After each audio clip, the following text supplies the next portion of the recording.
والصلاة والسلام على سيد الأنبياء وسيد المرسلين وعلى آله وأصحابه أجمعين. أما بعد فأعوذ بالله من الشيطان الرجيم. بسم الله الرحمن الرحيم.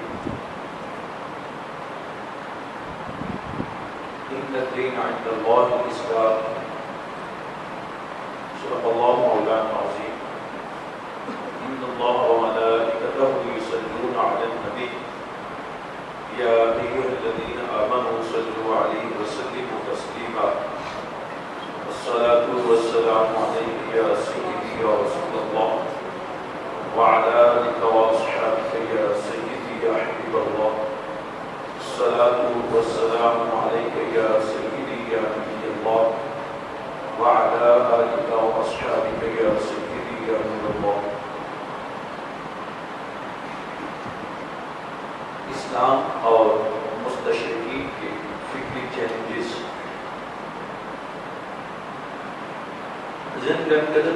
حضرت علامہ محمد اقبال علیہ الرحمہ نے فرمایا تھا کہ ستیجہ اختیار رہا ہے ازل کا روز چراغ مصطفی سے شرار بھولا حبیب. اسلام کو ہر دور میں مختلف مخالفتوں کا جہاں پر سامنا رہا ہے، ان مخالفتوں میں سے اس کی ایک سب سے بڑی جو مخالفت ہے وہ بضابط پیش اتنی بنیادوں پر کی جانے کی کوشش رہی. اہل مغرب کے ہاں 17ویں صدی عیسوی میں اس تحریک کو بہت عروج دیا گیا کہ اسلام کا دینی، علمی، اقتصادی اور سیاسی محاذوں پر مقابلہ کیا گیا، اور اس کے لیے مغرب نے اپنے کچھ لوگوں کا انتخاب کیا جن کا مقصد صرف یہ تھا کہ وہ علوم شرعیہ کو حاصل کریں، یعنی عربی زبان میں مہارت حاصل کریں، اور پھر وہ اسلام کی جو بنیادی تعلیمات ہیں، جو اسلام کا ایک تاریخی ورثہ ہے، اس کی حیات کو تبدیل کر دیں تاکہ آنے والے دور میں اسلام کا چہرہ جو اتنا واضح اور نمایاں ہے، اس کی کیفیت لوگوں کے ذہنوں میں معلوم ہو جائے. یہ ایک ایسی سوچی سمجھی سازش تھی جس نے اسلام پر بہت سارے رقیق حملے کیے. آپ جانتے ہیں کہ 7ویں اور 8ویں صدی میں اسلام کی جو اشاعت بڑی ہے، اسلام ریاستوں میں پھیلتا چلا گیا، اور جب اسلام حکومت کے بلبوتے پر روکنا ناممکن ہوا، اس وقت اہل مغرب نے یہ بیٹھ کر سوچی سمجھی سازش کے تحت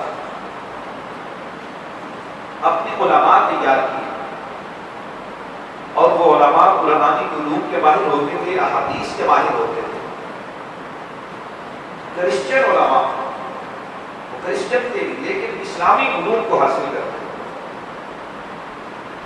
میرا اور آپ کے لیے یہ کہنا اور سننا بہت آسان ہے کہ 12ویں صدی عیسوی میں قرآن کریم کا پہلا لاطینی زبان میں ترجمہ ہوا.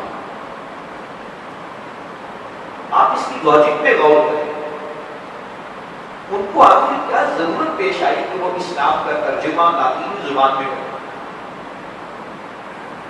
صرف اور صرف اس کی یہی ایک بنیادی وجہ تھی کہ مسلمانوں کے ہاں قرآن ایک واحد کا سرچشمہ ہدایت ہے جس کے سائے تلے یہ حدیث کو بھی سمجھتے ہیں، اقوال صحابہ کو سمجھتے ہیں، حضرت افضل اسلم کے یہ روایت کے ساتھ جڑے رہتے ہیں.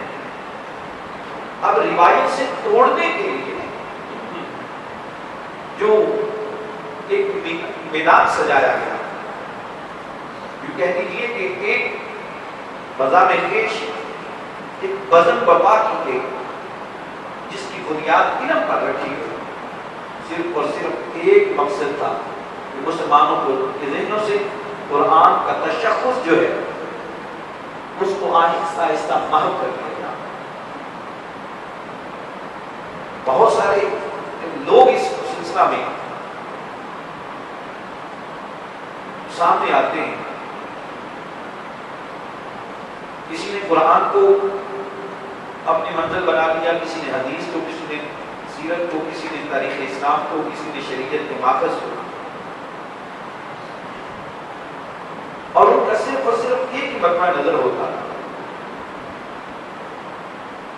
کہ مسلمان جو ہیں وہ یہ سمجھیں کہ اصل علم جو ہے وہ صرف اور صرف مغرب میں ہے، یورپ کے ہاں ہے. اور اس میں کچھ ہماری کوتاہیاں بھی شامل رہی کہ جب ہم قرآن اور حدیث سے فکری طور پر، شعوری طور پر تعلق ہوئے تو اہل مغرب کا یہ بار کامیاب رہا. اہل مغرب نے اپنے اس حوالہ سے مائیکل سکاٹ جیسے بندوں کو میدان میں اتارا. راجر بیکر، ریمنڈ لن، فریڈرک ثانی، یہ وہ لوگ تھے اور آج کل کے دور میں گولڈ ذہن جیسے بندے تھے. انہوں نے یہ کام سر انجام دیا. لیکن اس کے ساتھ ایک کام یہ بھی ہوا کہ کچھ مستشرقین ایسے تھے کہ جنہوں نے اسلام کا مطالعہ کیا لیکن انہوں نے کہا کہ نہیں، اسلام جو ہے وہ ایک سچا دین ہے، قرآن جو باتیں فرما رہا ہے وہ سچی باتیں کر رہا ہے. Richard Simon, Pierre Bayle, Simon Ockley, یہ وہ ہیڈران رینان، ڈاکٹر مورس بکائلے، یہ بہت بڑا نام ہے ڈاکٹر مورس بکائلے کا. پروفیسر کی ڈپٹی پارٹنر برنارڈ شاہ، یہ نام آپ کا سنا ہوا محسوس ہوگا آپ کو. انہوں نے درمیان میں رہ کر اسلام کا مطالعہ کیا اور کہا کہ نہیں، اسلام کی جو تاریخ ہے کچھ چیزوں کو نکال کر وہ عدل کے اوپر مبنی ہے. اور پھر اسلام کی قوت نافذہ دیکھیے، قوت تاثیر دیکھیے کہ کہیں انہی میں سے ایسے لوگ تھے جنہوں نے اسلام کا مطالعہ اس نیت سے شروع کیا کہ اسلام کی مخالفت کرے، لیکن اسلام کی اصل وزیری تھی کہ یہ اسلام کا مطالعہ کرنے کے بعد اسلام کے دامن میں داخل ہو گئے. ان میں ایک نام تھا رسل ویب کا، ڈاکٹر مارٹن لینچ، علاؤدین شلبی، الفونس الکین، لارڈ ہنری الفاروق، علامہ محمد اسد، ڈاکٹر عبداللہ علاؤدین، اور یہ حال ہی میں ایک مستشرقہ خاتون تھی محترمہ مریم جمیلہ. یہ پاکستان میں کینیڈا سے شفٹ ہو گئی تھی، کرسچینٹی سے ڈائیورٹ ہوئی اور پھر پاکستان ہی میں ان کا جو تھا وہ وصال ہوا. میں اپنے نوجوانوں کو ایک سجیشن دینا چاہوں گا. علامہ محمد اسد کی کتاب ہے روڈز ٹو دی اسلام، اس کا اردو میں بھی ترجمہ آ چکا ہے. یہ پڑھنے سے فالو کریں. آپ میں سے کسی کا یہ شغف اور یہ شوق ہے نا کہ میں اسلام کے اوپر ہونے والے جتنے بھی اعتراضات ہیں ان کو سمجھوں اور ان کا اعتراض کرسچینٹی کو دے سکتے، تو علامہ محمد اسد کی یہ کتاب آپ کو بے نیاز کر دے گی اور کتابوں سے. آپ کو کتب بینی سے تھوڑا سا شغف ہونا چاہیے. وہ سکالر نے کہا تھا نا کہ آپ اگر پی ایچ ڈی بھی ہوں لیکن آپ اس وقت تک پڑھے لکھے نہیں ہو سکتے جب تک آپ غیر نصابی کتب کا مطالعہ نہیں کرتے. آج ہم فیس بک کے، واٹس ایپ کے سکالر تو بنتے ہیں لیکن اصل کتابوں کی طرف رجحان ہمارا ختم ہوتا جا رہا ہے. یہ المیہ ہے، رغبت اپنی روایت اور اپنی کتاب کے ساتھ جڑے رہتے ہیں، لیکن کیا کیا جائے، رمضان بھی آتا ہے اور غیر نصابی کتابیں جو اپنی جگہ پر، ہمارا قرآن کے ساتھ کتنا شغف ہے وہ میں بتا نہیں سکتا، آپ خود جانتے ہیں کہ جن کو ہم دن رات گالیاں نکالتے ہیں مستشرقین، انہوں نے، آپ حیران ہوں گے،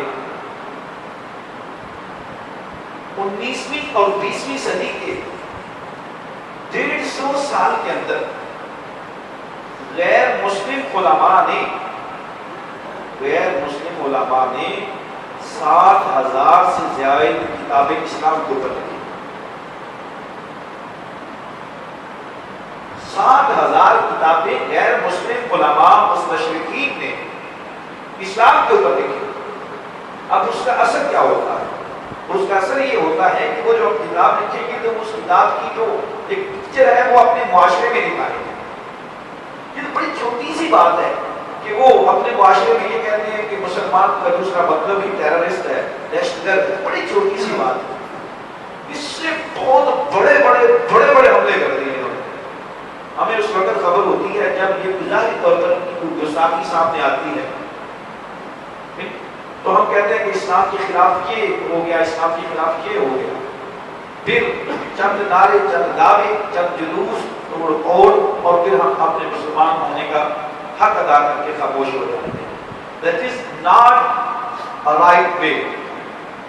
میرے مخاطب آپ نوجوان ہیں، میں آپ سے گزارش کروں گا کہ تھوڑا سا اپنے آپ کو اسٹیپ فارورڈ کیجیے، تھوڑا سا اپنی زندگی میں سے 20، 25، 30 منٹ نکال دیجیے کہ جسٹ میں نے اسلام کا مطالعہ کرنا۔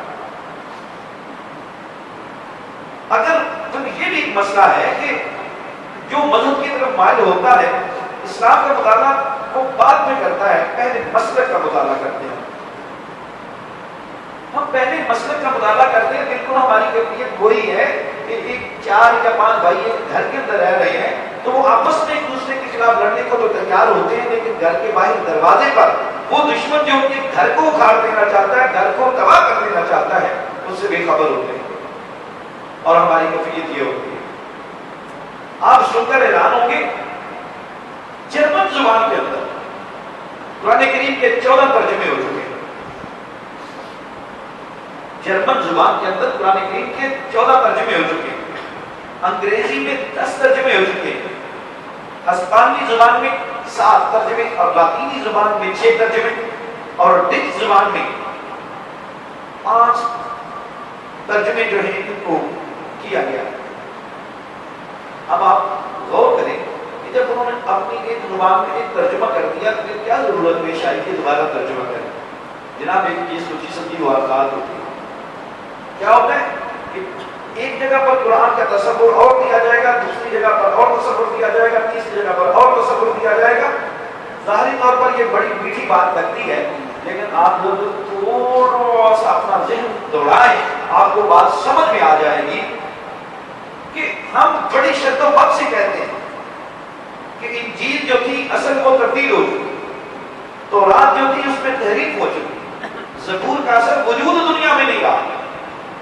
جناب اپنے معاشرے میں وہ یہ کر رہے ہیں کہ جب ایک ہی زبان میں انگریزی میں 14 ترجمے وہ کریں گے تو یہ تصور دینے میں وہ کامیاب ہوں گے اپنی نسلوں کو کہ اگر ہماری کتابیں محفوظ نہیں ہیں تو دیکھو مسلمانوں کا قرآن بھی محفوظ نہیں۔ یہ ہے اصل میں المیہ، یہ ہے اسلام کو مستشرقین کی طرف سے درپیش اس دور کا سب سے بڑا چیلنج، جس چیلنج کی نگہبانی اللہ العالمین نے فرمائی تھی نا نحن نزلنا الذکر وانا لہ لحافظون۔ ہم اس ذکر کو، قرآن کریم کو نازل کرنے والے ہیں، ہم اس کی حفاظت فرمانے والے ہیں، اور حفاظت کن کے ذریعے سے ہوتی ہے؟ حفاظت بندوں کے ذریعے سے ہوتی ہے۔ یہ اللہ اپنے بندوں سے کام لے لیتا ہے، اللہ محتاج نہیں ہے۔ اللہ تعالیٰ تو بعض طور پر فرماتے ہیں کہ یا ایھا الذین آمنوا من یرتد منکم عن دینہ فسوف یأتی اللہ بقوم یحبهم ویحبونہ۔ اللہ سورۃ المائدہ، اللہ رب العالمین فرماتے ہیں کیا ہوگا؟ تم دین سے پھر جاؤ گے تو کیا میں تمہارا محتاج نہیں؟ اللہ فرماتے ہیں تم دین سے منہ موڑو گے تو تمہاری جگہ پر کسی اور قوم کو لے آؤں گا۔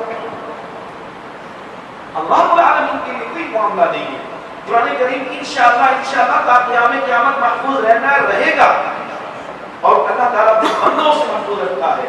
لیکن میں نے اور آپ نے اس ضمن میں غور کرنا ہے, سوچنا ہے کہ ہمارا کنٹریبیوشن کتنا ہے, ہمارا حصہ کتنا ہے اس میں.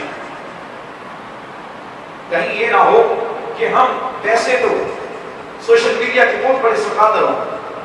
اب آج کل میں تو حیران ہوتا ہوں, مذہبی ایسی ایک تاریخی بات کو لے کر اتنی توانائی سوشل میڈیا کے اوپر مسلمان ہی آپس میں اپنے ہی ایک اب مسالے کی بات تو الگ, ایک ہی مسئلے کے اندر لوگوں میں توانائی, لوگ ایک دوسرے کی خلاف ظاہر کر رہے ہیں. پلیز بی اویئر, اپنے آپ کو آگاہ رکھیے, قرآن سے اپنا ربط قائم کیجیے. آپ نے یہ سوچنا ہے کہ میں نے اپنے اللہ کو یہ جا کے جواب دینا ہے کہ میں نے قرآن کے حوالہ سے دنیا میں کتنی ذمہ داری ادا کی. آپ کچھ نہ کر سکے, کم از کم آپ کو الحمد سے لے کر مناس تک قرآن کا مفہوم پتہ ہونا چاہیے قرآن کیا رہا ہے. اور پھر جب پتہ چل جائے قرآن کیا کہہ رہا ہے, پھر عمل کرنا آسان ہو جاتا ہے. اور پھر وہی عمل جو ہے وہ اقبال کی بات کو کہتا ہے, عمل سے زندگی بنتی ہے, جنت بھی جہنم بھی. یہ خاکی اپنی فطرت میں نہ دوری ہے نہ ناری ہے. اللہ نے گرامی قدر تباہی کیا کرے. اللہ کریم ہمیں اپنی روایت کے ساتھ جڑے رہنے اور قرآن سے محبت کرنے, رسول اللہ کے فرمان کو اپنے سینوں میں سمانے کی توفیق عطا فرمائے.